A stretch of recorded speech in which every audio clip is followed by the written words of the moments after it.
payoff did you get for the mess you created in walking away? Well, it's a matter of public record that my contract stipulated that was given 6 months' basic salary on resignation, and that's what the university, in the fullness of time, paid me. Do you think you deserve it?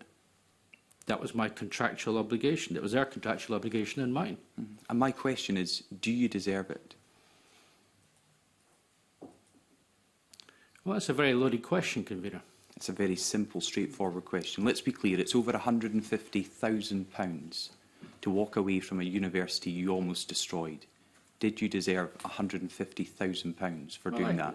Now, Convener, I take overall management responsibility because I was the principal for what happened at the University of Dundee. But I push back against I almost destroyed it. I think what happened was the university found itself, and I hope we get into some of the detail of this, found itself in an invidious financial situation. And my departure was agreed with the Chair of Court and with the Convener. I could have stayed. You've told me, I could have stayed and worked with colleagues to try and recover the situation. But the Chair of Court and the Deputy Convener preferred that I departed. So were you disappointed? And their message to me in departing was, when you depart, we will honour the contract and we'd like you to depart immediately, which is what I did. So were you disappointed? Did you genuinely believe if the Chair of the Court and others hadn't asked you to resign, you could have turned this around? Were you the right man to solve the problems that you'd created? Well, they obviously thought I wasn't. But did you think you were? I was prepared to have the conversation if they wanted, if they thought that was appropriate. And they didn't, so. You've not said one way or the other whether you think you deserve that £150,000 plus payoff.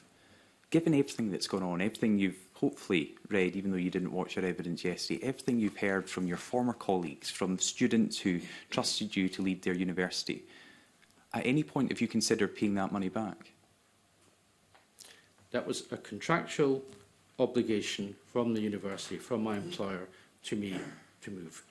And at any point did you consider that you had created this mess, you didn't deserve it, so you were going to pay that money back? At many points, I regret many of the decisions that were taken across the course of my tenure in the University of Dundee.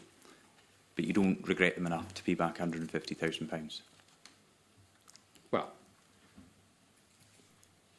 £150,000, of course, was the cost of the university. It wasn't what I gained. But no, I'm not going to pay the money out. It was not in my my thought process to repay a contractual obligation to me from my work at the university.